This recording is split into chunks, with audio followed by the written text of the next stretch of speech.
I'm Jaina. I'm a Singaporean born Chinese and I'm a Muslim.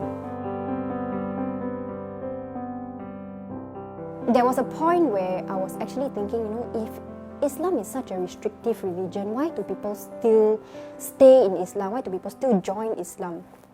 So I decided that my best way to learn about it was to go straight to the book itself and to go for classes. When I first started reading the Quran, I was actually hesitant to continue when I was on the second chapter, which was actually the longest chapter in the Quran. And there were some quotes I didn't feel like I agree with. So I asked one of my friends, I was like, is this what Islam is all about? And he said, you're supposed to read the book in its entirety. Finish the entire book first. And God willing, your questions will be answered. Only after learning and gaining knowledge, then did I realize that Islam is actually a very beautiful religion. It encompasses peace, love, and so many other things that I had misconceptions about. And that was when I realized that Islam is not just a religion, but it's a way of life.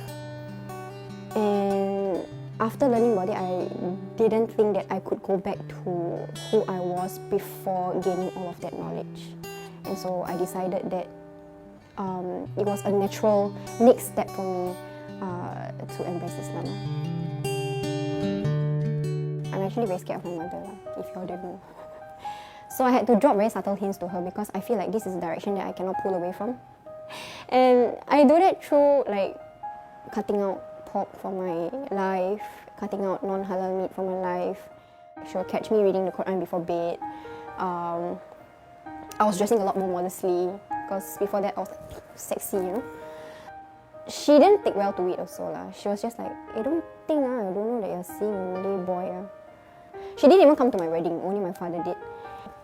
But later on, when I found out that I was pregnant, I told her, and she started to worry for my health. So she would call every day and to make sure that I'm eating right. And that was when our relationship started to get better, because only then, when she started talking to me, then I realized that, this is my chance to show that I'm a better daughter. Yeah, that Islam is making me a better person. And that was when she realized, through meeting Aiman, that he's actually a very good husband. And when we had Anya, she realized that he's actually a very good father.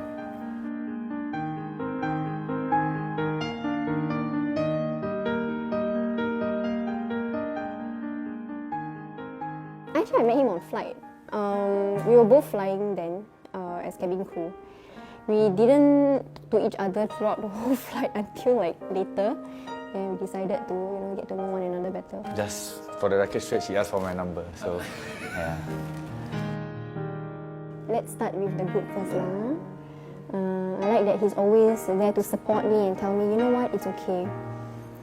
You can always try again.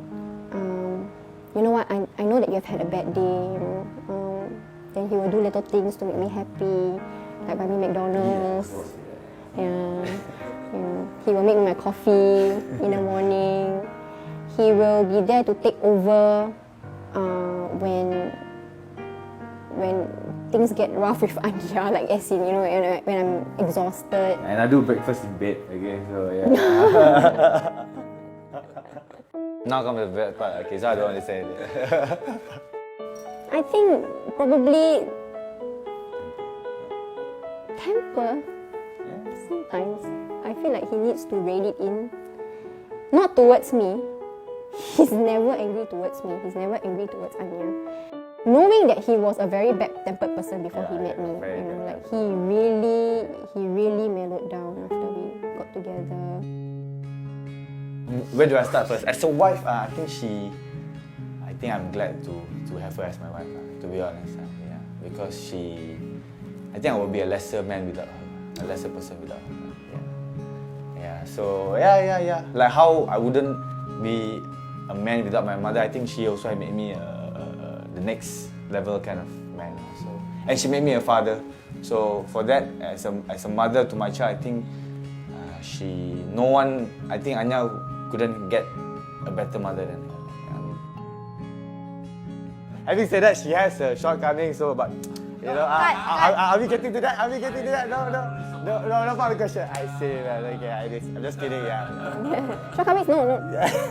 No such thing. One day, she told me when I got back, she said, hey, you know what? Since I cook very healthy meals and wholesome and nutritious, if I can do it for Anya, I can do it for other people as well. So, and then just like that, I told her, B, this is my word as B, that's a brilliant idea.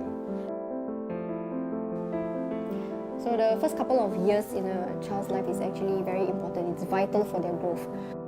I think they deserve real food to grow. And this is where I feel like Anya meals can help parents who are too busy to be able to prepare fast and nutritious meals for their children.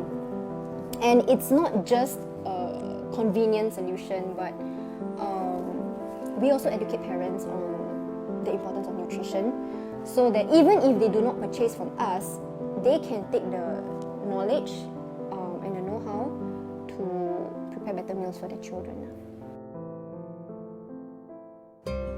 One very interesting thing that I have never experienced before I met him was Raya at Ubin, Pulau Ubin. Oh. So he has a kampung there, and before I met him, I have never been to Pulau Ubin before. I'm a city girl, if you don't already know that. So my very first year there, I had to wear like the Nyonya Kebaya, and I was at the kampung in Pulau Ubin, like never been before, and I was just overwhelmed. Totally overwhelmed. But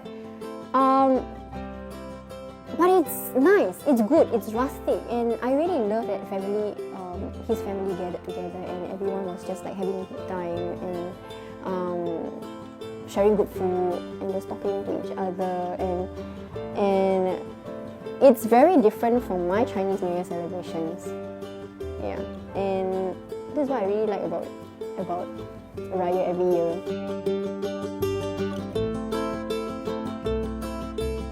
We used to chase the small chicks around and we would climb rambutan trees, you know, we had like a few tree houses. Pick durians. Yeah, durian you can't pick, like you have to wait for it to Is it? drop. You don't pick durian. City girl, very obvious, huh? Must correct, you know. So durian. There you go. Durian, you wait for it to drop.